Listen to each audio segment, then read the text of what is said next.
Due to the graphic nature of this program, listener discretion is advised.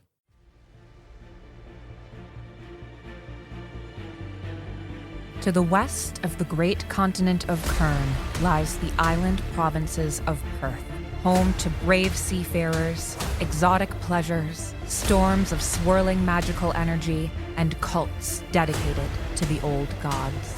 Upon these white sands came the Eve's Watch, a band of sellswords and brutes seeking their fortune upon the shores of these lands. Let me tell you of this age of legends, for I and I alone am keeper of their saga. This is their chronicle.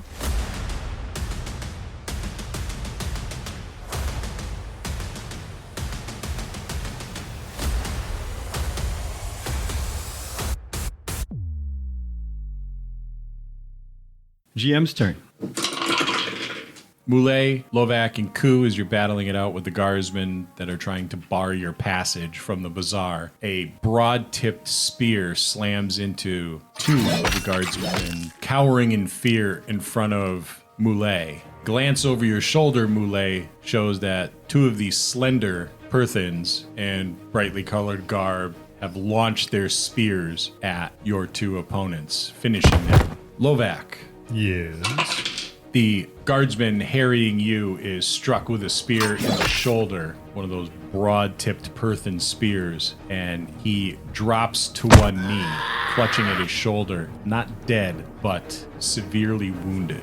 I reach out for the handle of the spear as I'm running by, grab hold, and then thrust it. So you grab the spear as you're running by and thrust it deeper. There's a gurgle from the guardsman, and he slumps to the ground. I'm not releasing the spear. What are you going to do with it? Well, we'll wait to your turn. Jeel. I think Frank killed my dice. Jeel, you are hit with 2 arrows. Take 8 points of damage from the rooftop shooters as the arrows find their mark, one in the thigh and the other in the fatty part of your hip. The 2 red-robed casters behind the barrels start chanting again. Next, Tuco is excited. Next is Shynn. I now use my movement to get to the gate. It's an open kind of passageway. You use your movement. Go on. Are there any guards left standing? There are none. I will go to 5 feet in front of Lovak and come to a dead stop. What are you going to do with that spear? Not my turn yet. And then I wait. Okay, you're holding your action. No. Nope. He doesn't have anything to ruin. Yeah. Next is 18, Ku. Ku will make his way to just outside the gate, take a defensive position facing into the market to cover people's exits, and will look for a target if there is one. So you race down the kind of a broad corridor to the end, pivot, and face the rest of the group that you have sight of. No targets are within your range yet, but you can see the 3 men who threw the spears moving towards the party, as well as the 2 hulking Perthans coming up behind them. They have now drawn their sword. So Ku will knock an arrow. He will, right now he considers the slender Perthans potential allies. The bulkier ones not sure, especially since Tuco took one out. And he will hold his position with an arrow knocked and waiting. Next is Tuco. Tuco has already covered 60 feet across. He is starting to foam at the mouth with how angry he is at this foolishness. And he's growling as he drops his bow and pulls his rapier and makes it another 60 feet as he reaches the casters. Yes. He attempts to plunge his rapier. Are you dashing? Is that I'm using the aggressive feat of Orc. Okay. So he still has his attack. That was a bonus action. They're in the midst of chanting, the 2 of them. Well, he's going to try to put a sword right through the chest of one of them. Okay. Let's see how he does. That's not in the skull. Tuco rolled a natural 1. You clumsily attack the chanting caster, tripping over your feet, which is not the norm for you. Usually you're quite coordinated. Perhaps it was the mad dash and the blood lust that caused you to overcompensate and trip over your own feet. You don't fall. You catch your balance, but it's a very clumsy attack that misses its mark. And he screams like an enraged animal. He probably slipped on his own froth. That is Tuco. Next is Jeel. I'm going to run back through the smoke, back where I came from, and see if anybody's within range of me so I can decide what I'm going to do.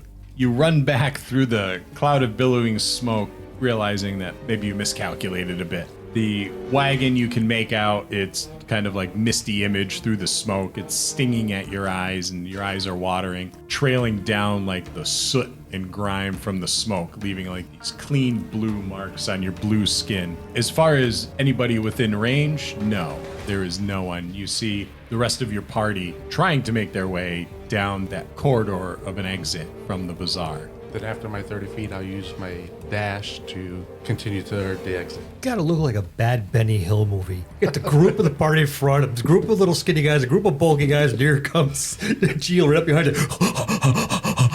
And somehow, with the archers on the roof, he's not a walking pincushion yet. Dun, dun, dun, dun, dun, dun, dun, dun, dun, dun. I'd buy that for $1. That's because you maliciously touched my dice. I will keep maliciously touching your dice. Next is Lovak and Mule. I keep moving unless something bars my path. There's nothing barring your path. I mean, just aiming to get out of the bazaar area. You can see Ku standing at the end, taking up a defensive stand. Yeah, I'll move towards him then. Double move. Lovak? I will follow, but I'll put the last of my laying of hand points into the princess. And again, the same thing happens. It's almost as if the laying of hands stalls. Do I feel the energy expend? Yes, the laying of the hands went off.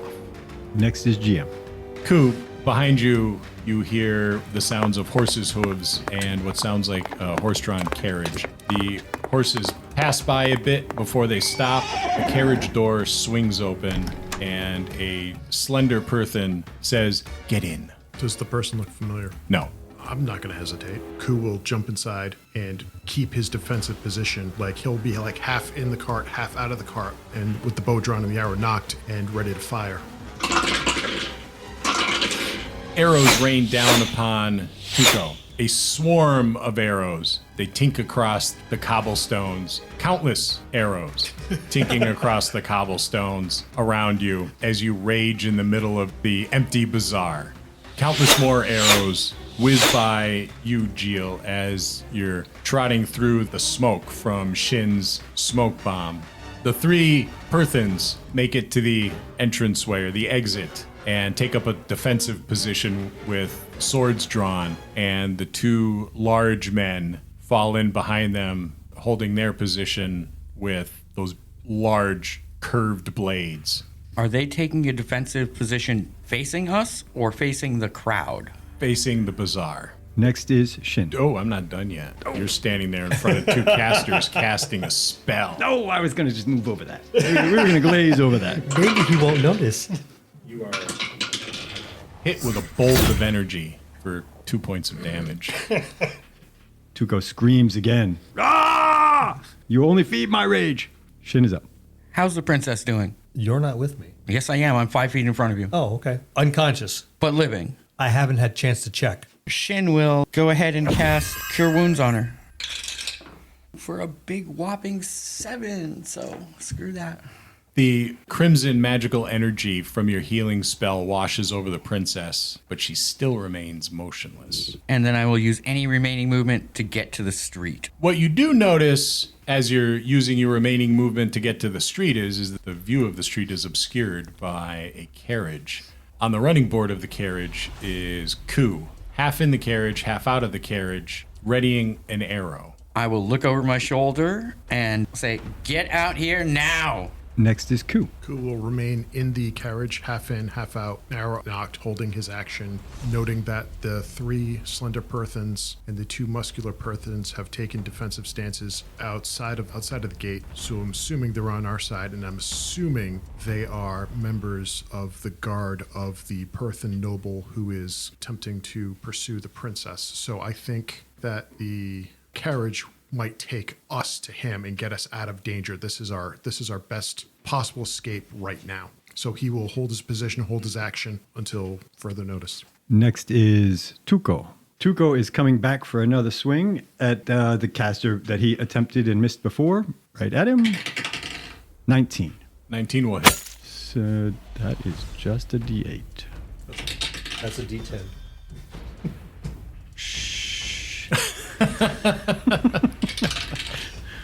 For 2 points of damage. This is a tit for tat game. Plus your dex modifier. Plus my dex modifier. Thank you. For 5 points of damage. You plunge it's a rapier, right? Rapier. You plunge your rapier into the man's thigh, and he bellows in pain and staggers backwards, injured, and begins a low chant. I use all of my motion, and this time it is not my aggression. It is the opposite. I run away. This is my cunning action. Now they were towards the back of the square, right? Yes. I continue going past him. I'm leaping over him after having struck him, and continuing past him. I suppose his companion may get some opportunity as I exit the square at the opposite side of my compatriots. Tuco disappears into the crowd of people exiting the square at the opposite end than the party. Next is Jeel. What's in front of me? I'm making my way towards the exit. In front of you are 2 large, angry-looking Perthans that used to be part of the trio, and 3 tall, slender Perthans in brightly colored clothing. They look like soldiers, those 3. Facing me or? Facing you. Like they're guarding the exit. I hate that he shot one and that I saw it because I'm going to run up and try to club one. As far as I know, they're the enemy. 19? 19 hits. For 10 points. You run up and cock your maul back for a home run swing just as they're beginning to part ways to let you by. And you make a grand slam swing on one of the larger Perthans, who is knocked off balance and into the other one, who loses his balance and stumbles and falls to the ground. There is a bit of laughter from the taller of the trio as he motions for you to pass by with a big smile on his face.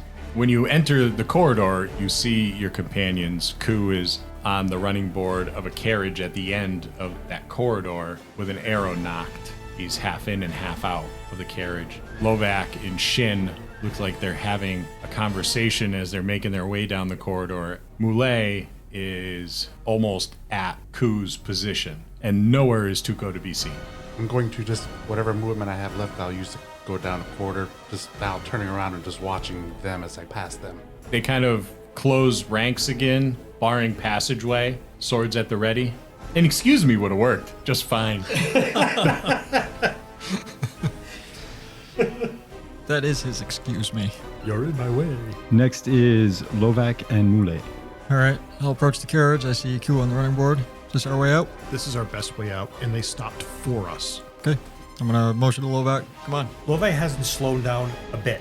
Nope, I'm still constantly checking. So I get in and If Shynn stopped dead to have a conversation, he's going to get run over. He did say he stopped 5 feet in front of you. Yes. Before you started moving. No, I've been running the whole time. I have never stopped moving. Pay attention. I will shoulder him off to the side. I'm not trying to plow him over. And I will look up, see the carriage, and without slowing down, charge for the door and go, make a hole! I'm going to dive through the door in one of those tuck back first, shoulder, reach up, cradle the girl's head, and dive into the carriage. My head and shoulders first, rolling onto my back type deal. For now, we're out of combat. Shynn, what are you going to do? I am going to climb to above the entrance that everybody's coming out of and hold my action, doesn't matter anymore because we're out of combat, until I see 2 more members of my party come out from that hallway. Well, there's Jeel, who's limping down the corridor. Say that again, what you're doing? I am holding my action above the exit until I see 2 more members of my party come out through it. So you're going to climb the wall? Yes. Okay. Jeel, what are you doing? Making my way down the corridor still to get to where my party's at. Are you going to enter the carriage? No, I am too big. I am going to... This is a big carriage. Then I will enter the carriage. You're able to get into the carriage, but it would probably need a shoehorn and some Astroglide. But you I'm sweating. shove your way. there you go. You shove your way in between the blood and the sweat and a lot of oomph. You make your way in, dragging your maul in behind you and having to angle it out one of the windows so there's enough room. As he's trying to get in, I'm in a defensive position in front of him. Did I just get like knocked out of the way? You would have if I just dove through the doorway. You're the one who applied the astrolube. So then he comes diving in with the princess, Yep. and then giant blue boy here comes. So probably when the princess came in, him coming diving in, I would have had to have gotten out of the way. At which point, I would probably turn my attention to him and the princess unknocking the arrow, getting it away, and making space, because a lot more larger bodies are going to be coming in here. As Jeel makes his way in, you all notice a very large Perthan man. He's bald. He's big. It looks like at one point in time he was extremely muscular, but he's gotten a little softer as he's grown older. He's dressed in flowing Perthan garments. He's got a silk vest on. His chest is exposed. He's got big gold hoop earrings, rings on all his fingers, and jewelry dangling from his neck and wrists. He reaches a meaty arm out the window and taps the top of the carriage, and the carriage takes off. And he looks at you and says, "Hello, my friend. Fortunately, I happened to come across this most unfortunate incident that happened at the bazaar. Fortunately for the queen, I was here to help make escape and bring the princess back to the palace where she could be administered proper medical care. Allow me to introduce myself. My name is Jubal. I am but a humble merchant, a loyal servant of the queen." I feel like somebody showed me a silver at this point. You haven't spoken. Okay, thank you. When Tuco reached the edge of the square fleeing from the two casters, he stopped to turn and fire one last arrow at the uncovered back of the sole standing caster. Can I roll that? Sure. That's a natural 19, so that should hit, and it's a sneak attack for 9 points of damage. You don't kill him, but there's a tremendous amount of satisfaction in getting one lick in before you disappear Then I flee towards the castle, into the crowd. which is where I hope everybody else is headed. There's a commotion out on the city streets. There's squads of guards racing towards the bazaar, and a black, ritzy, almost gaudy carriage goes thundering by you towards the palace. Does it have windows? It's got windows, but there's curtains on the windows. And a broom handle sticking out of one of them. And Now, can I clearly discern that it's headed towards the palace? you can clearly discern that it appears to be heading in the direction of the palace, but it could be going anywhere in town. Can I make an acrobatic and athletic roll to attempt to snatch a sidebar or any portion of it and swing my legs up onto it? No. Okay. Too far away for you to do that. Shynn, the carriage takes off. You're clinging to the wall like Spider-Man. What are you going to do?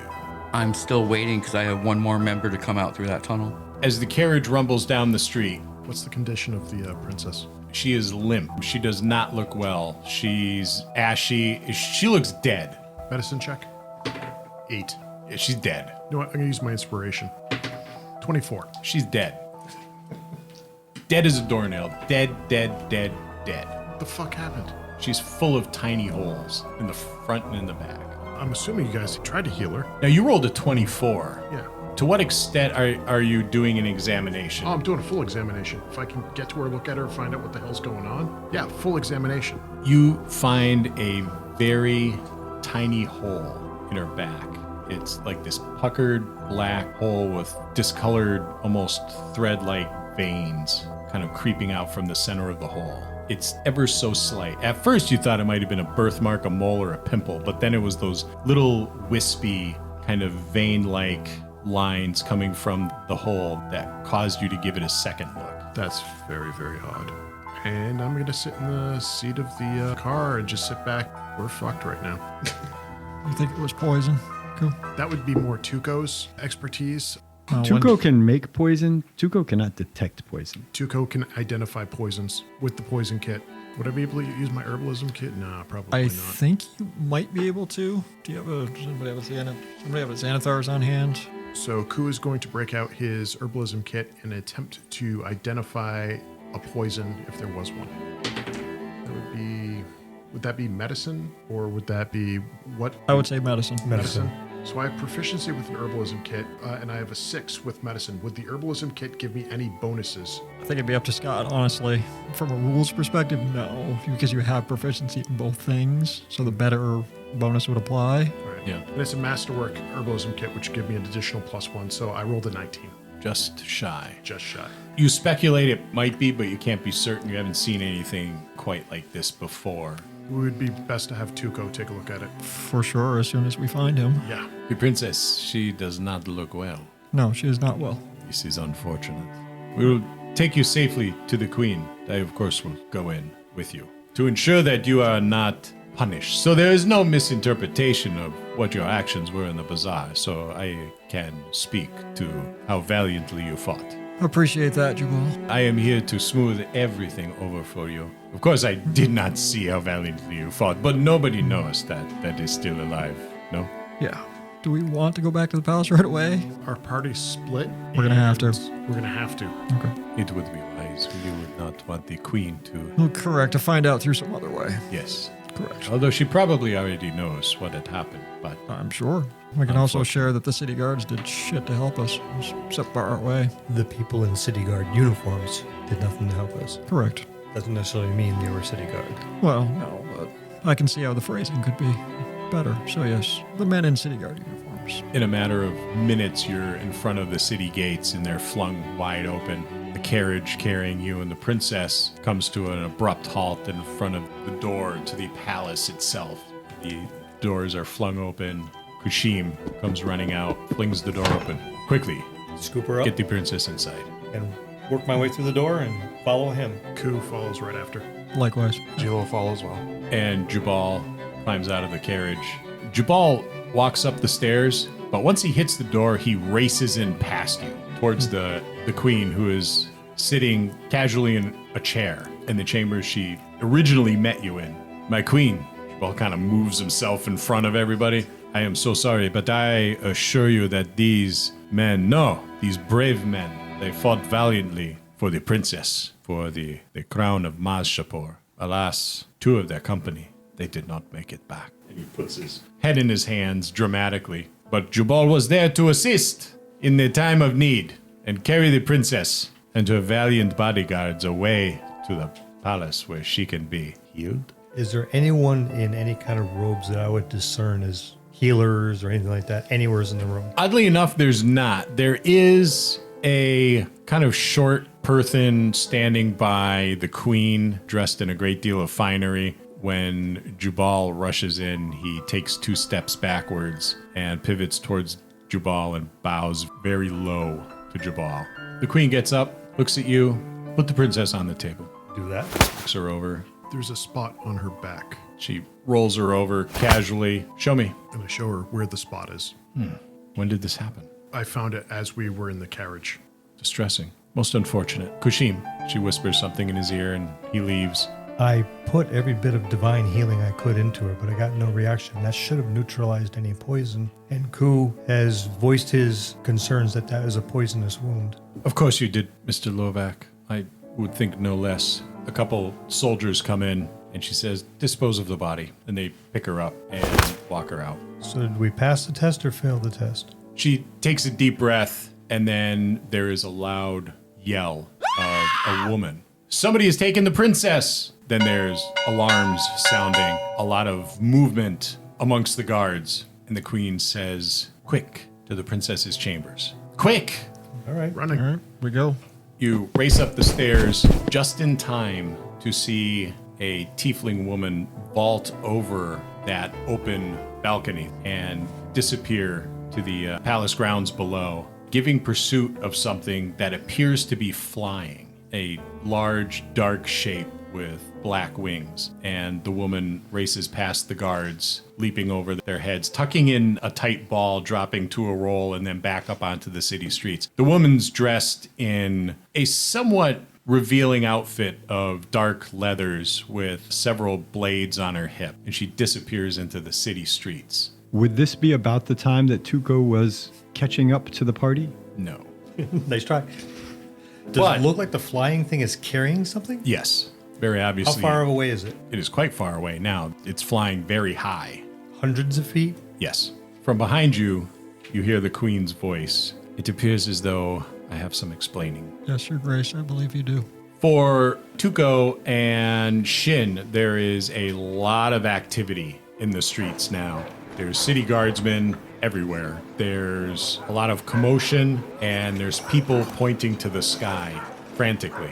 When Tuco sees this from perhaps a block from the palace, he looks up and sees the dark shape. Does he also see a tiefling running down the street?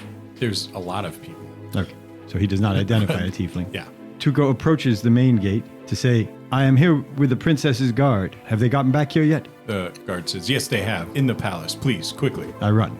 Shynn, Well, first I look up at where everybody's pointing. there is a dark form, a little larger than man-sized, massive bat-like wings, carrying what looks like a human form, hundreds of feet in the sky easily. All right, I'm gonna have to do this over and over again. But I cast guidance on myself, climb to the top, and beeline it rooftop to rooftop straight for the palace. So I'm going straight line. So you're going to leap from rooftop to rooftop? Yep. Would it be easier to run on the street? Not with all the crowd.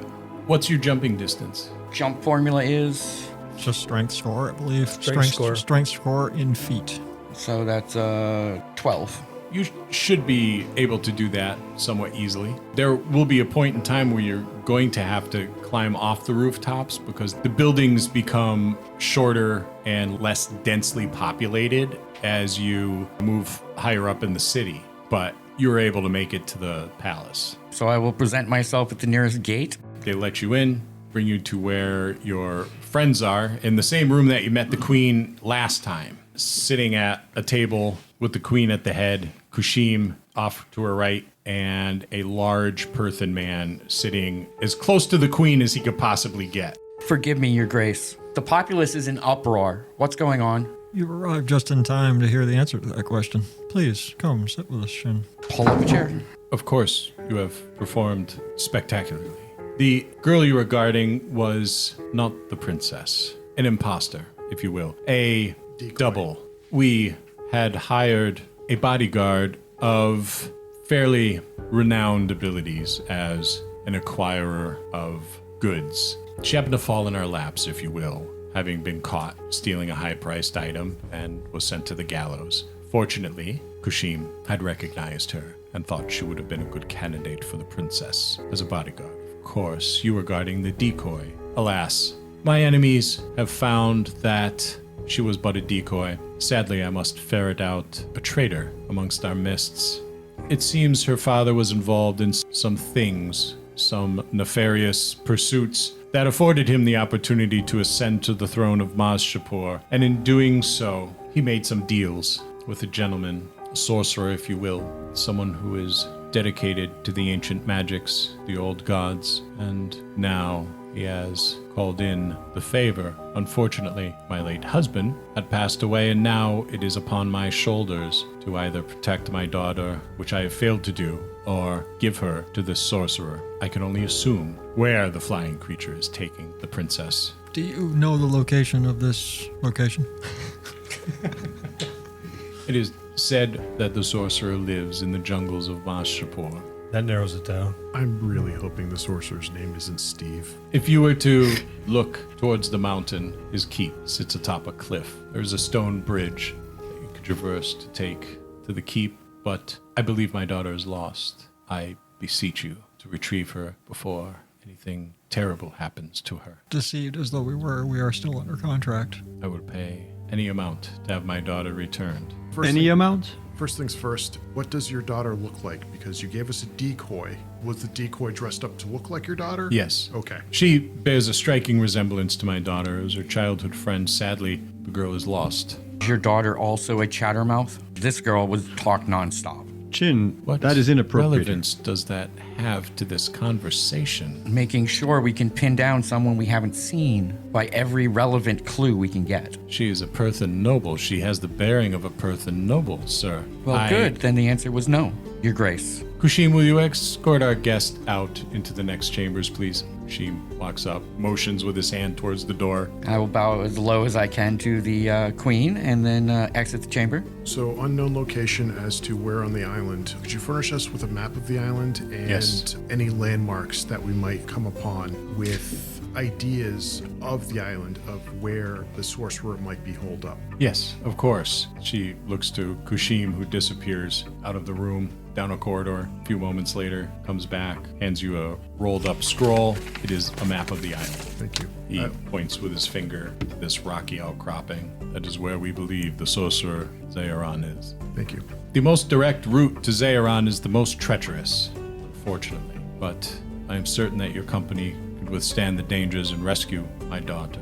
If you were to do so, Mahz'Shapour would be in your debt forever. Our familiarity with the jungles of Perth would be very helpful for us to know what dangers lie between here and there and what preparations we can take to hasten our trek. Jungles themselves are incredibly dangerous. There's all manner of stinging creatures and biting, venomous things. There are the Watawabe, who are very dangerous and dislike intruders into their land, and unfortunately, their territory lies between Mahz'Shapour City and Zayaran's believed location. Would we be able to acquire some antivenoms? Of course, Thank you. And some venoms? Tuco says with excitement. we do not have anybody that creates venoms here, poisons, unfortunately. It does sound like you can find all you want in the forest. That is exciting. Hey, Mule, you know anything about sorcerers? I don't know anything about sorcerers. What kind of sorcerer is this? What's going on with this sorcerer? Anybody know anything about sorcerers? Trafficker of the Arcane, like Shynn, who is sadly not with us currently. Do we know what kind of sorcerer this is? Anybody? Hey, sorry, Your Grace. Is this like, I'm guessing not a sorcerer who heals people, right? No, Does he raise the dead? What kind of stuff does this guy do? Zayaran's magic is of the nefarious type of the old world. It's a power that belongs to him from the old gods themselves. Well, I guess that's enough to go on. It's going to be tough to know until we... Good night's rest, and we'll hit the road, right? Well, I think a couple of days to prepare, at least one day to prepare would be helpful. Gather the things we need, anti-venoms, anything else we can think of, Any camping supplies, mosquito nets, anything that'll repel insects. Something Agreed. that'll make Jeel more comfortable. You were working on that, right? Your Grace, You I were know working you, on that with your herbs. I know you didn't want to give us a soldier. You got any jungle guides? Anybody who like knows the area might at least lead us the first few miles in? I could provide you with a guide, yes. Awesome. I think You're the that- best. I think that would be helpful until we get accustomed to the land. And we can go to the bazaar, the shops and stuff, and find more comfortable traveling clothes. Well, I mean, Yeah. we could probably get all of that here. Gesture at my bloody garb that I'm wearing, the nice silks that they got for me, all torn and bloody. Another couple of these would be much appreciated. Really, what do you really want to wear those into combat, though? Put together a Yes, list but of what you no. need, and I will have it Fine. delivered to your chamber. Camouflage it is. I am distinctly sad not to be wearing the yellow. Shynn, but did you're you right. have a question? Yes. Are there any guards guarding the outside door that I Yes. just walked through? I'm going to look at them and ask them, has Princess Jewel ever had a portrait done? Of course. Can you tell me where that is? Several. There's one hanging in the chambers that the queen is in now. There's The several most in recent? the queen's chambers. Which one would be the most recent? Perhaps the one in the queen's chambers? Thank you very much. You're welcome. And I will wait for the rest of the party to come out. I would say give us one day to prepare, get all the supplies we need. Yes, if you could direct us to your quartermaster, I think we will have a long list of supplies that we'll require. Approximately what time of the day is it? This is the latter part of the afternoon. If the goods could be given to us as quickly as possible, we could be out. We first could thing in the leave morning. tomorrow, correct. This is time sensitive, It fellas. is. Yes, It is time sensitive, I will but see that it to is go done. unequipped is tantamount to suicide. So let's be equipped. That's why you're the leader, Mule. Got a good brain on you. I'm the leader because Lovak doesn't want to be the leader. If by may, gentlemen, and of course, your grace, your highness, O mighty queen of Mahz'Shapour, Jubal stands and bows to everybody, making a big ceremony of it. I do have some information, which is also time sensitive. Perhaps more sensitive to time than getting the princess herself. That's a tall order. Indeed, it is, Mr. Boule. Mr. Moulet. You are a very astute observer, but let Jubal tell you that which nobody here at the table knows but Jubal. And that's what we'll leave it for this week. Join us every other week as the Eve's Watch continue their adventures in Perth. Thank you to our patrons. Find us on Patreon to join the executive producers team and support the podcast. Our cast: Bill Robitaille, Louis Aponte, Frank Whedon, Jared Parker, Marcus Holt, Sin Morse, our DM, Scott, and me, Nova. Thank you, our listeners, for joining us every other week.